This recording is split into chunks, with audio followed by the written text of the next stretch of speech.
National Pokeball League Season 3 Week 9.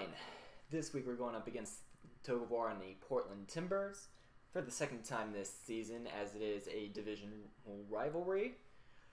Since Toge and I are already in the playoffs and we both clinched the wildcard spot and we'll be facing each other then anyways, he suggested that we do a little something special. A little bit of a Hita Fajita, if you want to call it that. By that, we pretty much mean only have your pokes only attack with its lower attacking stat. So if you're gonna be basically running a special attacking Apollon or a physical Empoleon, yes, a little bit of stuff like that. And if you kind of know the art form of Dada, then this pretty much it's basically Dada. And if you don't know what Dada is a form of art that is just pure nonsense, but in a deeper prospect of things, it's beautiful art. And this is, in my opinion, what Dada is. Just beautiful art. Beautiful art of a battle. So, hope you guys enjoy this little battle, and let's get this show on the road. So starting off, I'm going to be leading off with my Tornadus-Therian. As he leads off with his Electros, I go for a choice banded U-turn and go straight into my Manectric to sponge a knockoff from this thing. And I can just get my Mega off and try to go for a nice thing on this thing here.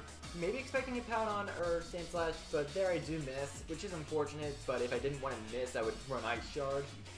But yeah, not gonna happen. But here, Electros is gonna be setting up a coil, and that's pretty much gonna scare me out into going into my Salamence here. And this Salamence is actually running a Choice Scarf on it, and I can actually hit it on its especially defensive side, and pretty much do more damage to its physical end, which was what Manectric was trying to do. And it's just looking kind of messy here. Electros is just taking these hits really well, and that Thunder Punch, my men got blown back a bit, so that's going to scare me out into my Nidoqueen. My Choice Scarf gets knocked off on switch-in, but since I am faster than this thing, I will be able to retaliate with Sludge Wave, and Nidoqueen gets her first kill with the Swampert. But then quickly goes down to an Infernape Fire Blast. That crit did not matter from the range of Delta was that, and I will reveal what item that Infernape was holding later. But out comes Entei. I set up a sub expecting to switch into the Slowking, and I pretty much know that the Slowking is going to be physical, possibly, and I had Belly Drum in the back of my head for a bit, so I just spammed Lava Plume for a little bit and wind up getting a burn on the second one. So I'm behind this up, there's a burnt Slowking on the field. Entei is going to have a little bit of fun. HP Electric to take out the Slowking after my sub is taken out, no problemo. And Entei is going to be switching out of there on the Hippowdon switch in, as I'm going to get bought by a Toxic. And there, Hippowdon winds up slacking off for getting that Trick Room turns, which gives me a nice little free switch into my Salamence. Except I do take a little sand damage. Hydro Bump crit there definitely mattered, but it will all just balance out here as I miss the next one on the Sandslash, who is running Sand Rush. And I don't want to deal with this thing, and I will state here that he did kind of break a rule, or quote-unquote rule. He forgot to make his Sandslash especially offensive, but I was like, Toge, it doesn't really matter. This game doesn't really matter, remember. Just go with it. And, yeah, I didn't really mind that the Sandslash was stunnage, but it is going to prompt me to play around it a little bit, as my best plan of action here is just to waste the sand turns a little bit. So you're expecting a Stone Edge, I'm going to be going onto my Empoleon. He predicts this nicely, goes for a Sword Stance. I'm just going to Aqua Jet here to try to get some chip damage on that thing.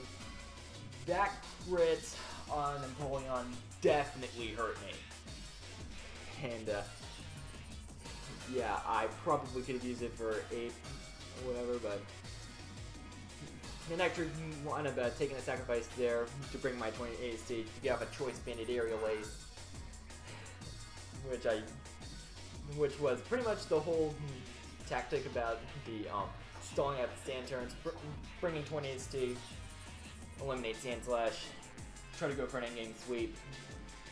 But Selby brought me down pretty close with that +2 Sucker Punch. And now his Lessons Infernape, and I kind of want to save Torn T just in case if this thing is Specs, which, spoilers, it is. As he is just going to lock himself into a Vacuum Wave here. I'm just going to get up a Calm Mind just to play it a little bit safe. And thanks to the leftovers unpacking, I'm just able to set up a Calm Mind here, live the next few Vacuum Waves, and knock him out with a few HP Electrics, and take this game home with the score of a pretty darn close 2-0 victory. So, that was quite the fun game, Toad. A little hacks here and there, but definitely a pretty heat match. So next week, for the second and final time, we will be facing the Seattle Seadras, another divisional opponent, and if I win this one, or I lose and Toad doesn't get enough differential, or Toad just flat loses, Swamperts take the division. So hopefully my first season in draft format I can wind up taking the division. I mean, my fate's in my own hands here, so I guess we'll see what happens, but a really fun game, Toad. Hope you guys enjoyed, rate, comment, sub, and I'll see you guys next time. Goodbye.